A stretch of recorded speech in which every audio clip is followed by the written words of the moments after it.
ചെയ്തതിൽ നിന്നൊരു വ്യത്യാസമുള്ള ക്വസ്റ്റ്യനാണ് ഇനി ചെയ്യാൻ പോകുന്നത്. Solve R plus Z is equal to 0 given that when X is equal to 0 Z is equal to E raise to Y and do Z by Dr X is equal to 1. R plus Z എന്ന് പറയുന്നത് is equal to 0 ആണ് പറഞ്ഞേക്കുന്നത്. അതിനെ solve ചെയ്യാൻ പറഞ്ഞിട്ടുണ്ട്.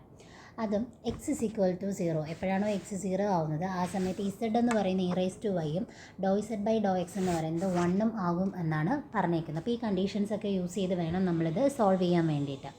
അപ്പോൾ r plus Z is equal to 0 ആണ് നമുക്ക് പറഞ്ഞേക്കുന്നത്. R plus Z is equal to 0.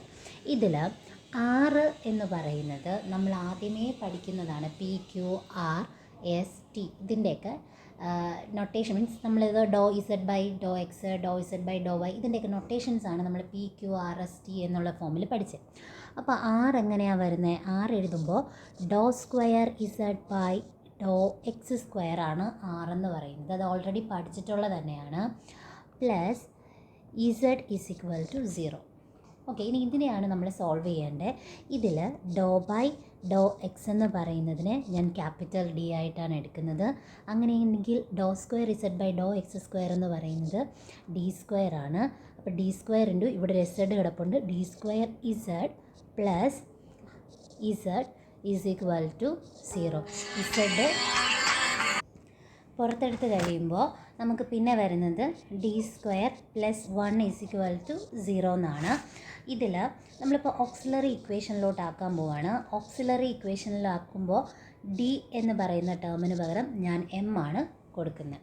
അപ്പോൾ നമുക്ക് എങ്ങനെ വരും? നമുക്കിപ്പോൾ ചെയ്തിരുന്നത് D square plus 1 is equal to 0 ആണ്. അപ്പം ഞാനിതിൽ ഡിക്ക് പകരം എന്തിടുവാണ്? എം കൊടുക്കുകയാണ്. അപ്പം M square plus 1 is equal to 0. അതിൽ നിന്ന് എം സ്ക്വയർ പ്ലസ് 1 കാൽക്കുലേറ്റ് ചെയ്യാൻ 0 ഡിവൈഡ് ബൈ ഇസഡ് എങ്ങനെ തന്നെ വരും? 0. അപ്പോൾ M square plus 1 is equal to 0. ഇനി എം സ്ക്വയർ കാൽക്കുലേറ്റ് ചെയ്യണമെങ്കിൽ -1 ആണ്. അതിൽ നിന്ന് എം കാൽക്കുലേറ്റ് ചെയ്യണമെങ്കിൽ -1 ഇൻറ്റു റൂട്ട്. കാരണം സ്ക്വയർ മാറ്റാൻ വേണ്ടിയിട്ട് അതിൻ്റെ ഈക്വൽ ടു സൈഡിനപ്പുറം എന്ത് വരും? റൂട്ട് കൊടുക്കുന്നു, അത്രയേ ഉള്ളൂ. ഇതിൻ്റെ അർത്ഥം എന്താണ്? എം റൂട്ട് വന്നു കഴിഞ്ഞാൽ plus or minus I.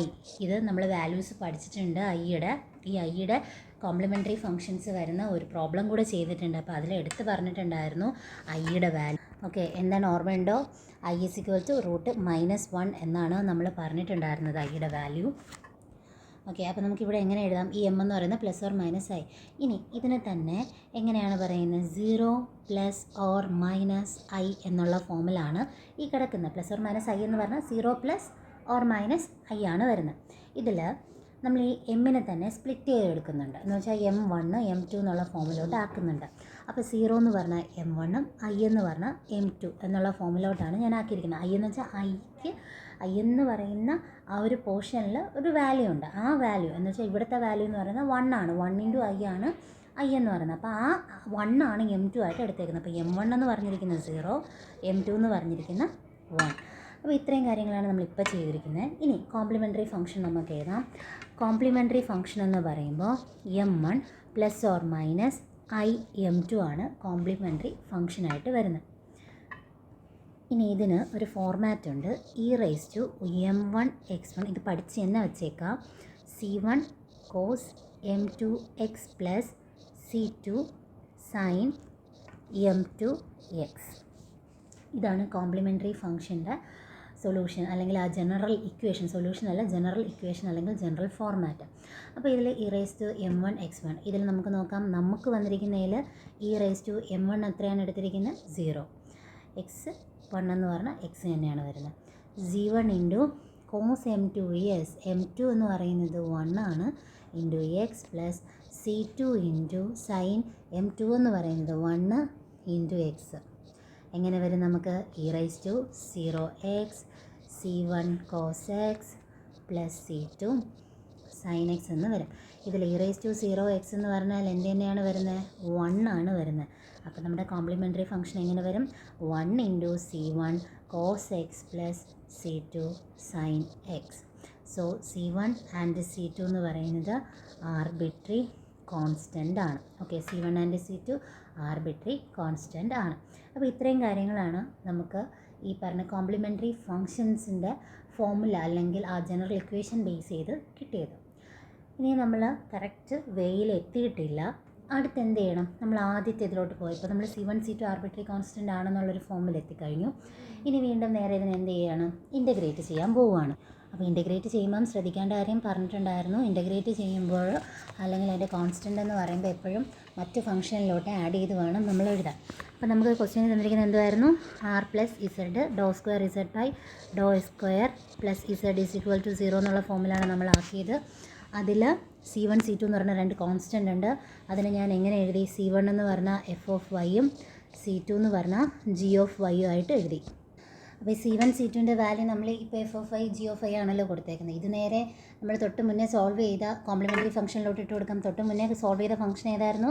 C1 cos x + C2 sin x. ആ ഇക്വേഷനിലോട്ട് നിങ്ങൾ ഇക്വേഷൻ നമ്പർ 1 എന്നോ അല്ലെങ്കിൽ a എന്നോ എഴുതാം. നമുക്കിപ്പോൾ ഈ കിട്ടിയ ഇക്വേഷൻ എന്ന് പറയുന്നത് ഇക്വേഷൻ നമ്പർ 1 ആണ്.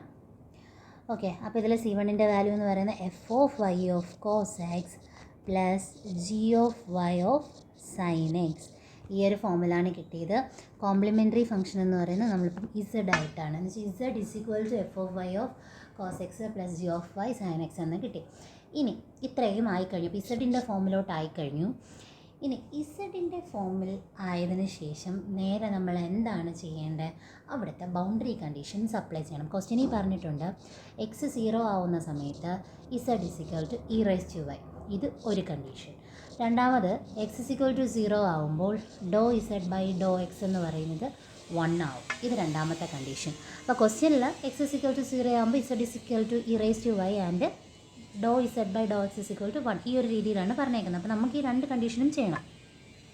അപ്പോൾ നമുക്ക് ആദ്യം x 0 Z e⁻y ചെയ്ത് നോക്കാം. ഓക്കെ, ചെയ്യുമ്പോൾ എങ്ങനെ വരും? Z എന്ന് പറയുന്നത് e⁻y ആണെന്ന് എഴുതി.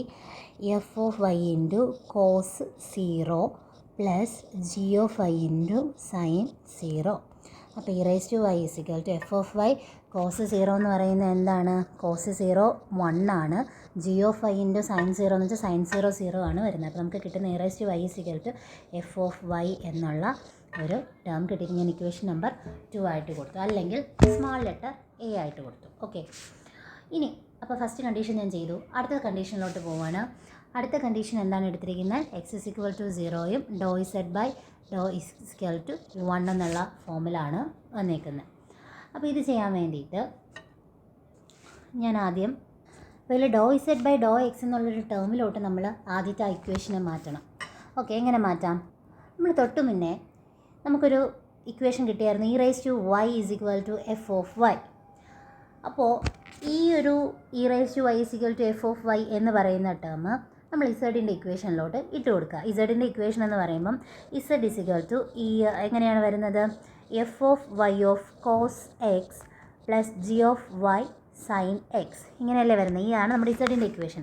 ഈ ഇസഡിൻ്റെ ഇക്വേഷനിൽ Z f(y)ക്ക് പകരം എങ്ങനെ ഇടാം? ഈ ഇസഡിന് പകരം ∂z/∂x-ഉം f(y)ക്ക് പകരം e⁻y cos x. ഇതിപ്പം ഇപ്പോഴും ഡയറക്റ്റ് നേരത്തെ കൂട്ടി നമ്മൾ ∂z/∂x ആക്കണ്ട, അടുത്ത സ്റ്റെപ്പിൽ ചെയ്താൽ മതി. അത് അല്ലേ confusion ആയിപ്പോൾ. Z e⁻y cos x + g(y) sin x. എന്ത് ചെയ്തു? ഈ f(y)യുടെ ടേമിൽ നമ്മൾ e⁻y അപ്ലൈ ചെയ്ത് കൊടുത്തു എന്നേ ഉള്ളൂ, വേറെ ഒന്നും ചെയ്തിട്ടില്ല. അപ്പോൾ നമുക്ക് എന്താണ് മെയിനായിട്ടുള്ള രണ്ടാമത്തെ ഇക്വേഷനും കിട്ടി. അപ്പോൾ കോംപ്ലിമെൻ്ററി ഫംഗ്ഷന് ഒരു ഫോമുല കിട്ടിയത് ഫസ്റ്റ് ഇക്വേഷനായിട്ട് എടുത്തു. ഞാൻ ഇപ്പോൾ കിട്ടിയ ഇക്വേഷൻ എന്ന് പറയുന്നത് സെക്കൻഡ് ഇക്വേഷനായിട്ടാണ് എടുത്തത്. ഇനി ഈ ഇക്വേഷനിലോട്ട് നമുക്ക് എന്ത് ചെയ്യാൻ പറ്റും? നേരത്തെ ആ വാല്യൂസ് സബ്സ്റ്റിറ്റ്യൂട്ട് ചെയ്ത് കൊടുക്കാമല്ലോ. അപ്പോൾ അത് സബ്സ്റ്റിറ്റ്യൂട്ട് ചെയ്ത് കൊടുക്കുന്നതിന് വേണ്ടിയിട്ട് x 0 ∂z/∂x 1 ഇത് സബ്സ്റ്റിറ്റ്യൂട്ട് ചെയ്ത് കൊടുക്കാൻ വേണ്ടിയിട്ട് നമ്മൾ ആദ്യം ചെയ്യേണ്ട കാര്യം partially differentiate with respect to X ചെയ്യുക. എങ്കിൽ ∂z/∂x-ൻ്റെ ടേം നമുക്ക് കിട്ടും.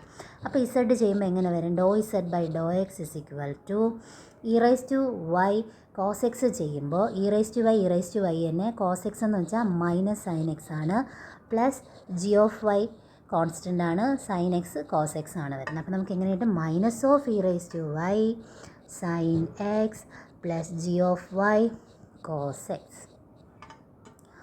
ഇനി ഇതിൽ അപ്ലൈ ചെയ്യാമല്ലോ. തൊട്ട് മുന്നേ ഉള്ള ബൗണ്ടറി കണ്ടീഷൻ എങ്ങനെയാണ് വരുന്നത്? വാല്യൂസ് ∂z/∂x-ൻ്റെ അവിടെ 1 കൊടുത്തു, e⁻y minus sin 0 plus G of Y into cos 0. Okay, അപ്പോൾ എങ്ങനെയാണ് കിട്ടുന്നത് നമുക്ക്? 1 ഈസ് ഈക്വൽ ടു ഈ പോർഷൻ എന്ത് ചെയ്യും? Sine 0 0 plus G of Y into 1. അപ്പോൾ 1 is equal to G of Y എന്ന് കിട്ടും. എന്ന് പറഞ്ഞാൽ ജി ഓഫ് വൈയുടെ വാല്യൂ 1 ആയിട്ട് കിട്ടി. ഇത് ഞാൻ ഇക്വേഷൻ ബി ആയിട്ട് എടുത്തു. അപ്പോൾ എനിക്ക് എഫ് ഓഫ് വൈയുടെ വാല്യൂയും കിട്ടി, ജി ഓഫ് വൈയുടെ വാല്യൂയും കിട്ടി. ഇനി എന്ത് ചെയ്യുക? ഈ രണ്ട് വാല്യൂസും കൂടെ നേരത്തെ ആ ഒരു മെയിൻ ഇക്വേഷനിലോട്ട്, ഇക്വേഷൻ നമ്പർ 2 ഇട്ട് കൊടുത്താൽ മതി. അപ്പോൾ നമുക്ക് എങ്ങനെ കിട്ടും? Z is equal to E raise to Y cos X plus sine X. Okay, കാരണം സൈൻ എക്സിൻ്റെ അവിടെ 1 ഇൻറ്റു സൈൻ എക്സ് ആണ് വരുന്നതാണ് ഞാൻ സൈൻ എക്സ് എന്ന് എഴുതിയേക്കുന്നത്. അപ്പോൾ നമ്മൾ സൊല്യൂഷൻ കണ്ടുപിടിച്ചു. വളരെ സിമ്പിളായിട്ടുള്ളൊരു ക്വസ്റ്റ്യനാണ്. കുറച്ചൊന്ന് നേരത്തെ ക്വസ്റ്റ്യനേക്കാളും ഒന്ന് സ്ട്രെസ് ചെയ്ത് ഫുൾ ഒന്ന് നോക്കണമെന്നേ ഉള്ളൂ. ഒരു പ്രാവശ്യം നോക്കിക്കഴിഞ്ഞാൽ ഈസി ആയിട്ട് നമുക്ക് എക്സാമിന് എഴുതാൻ പറ്റുന്നതാണ്.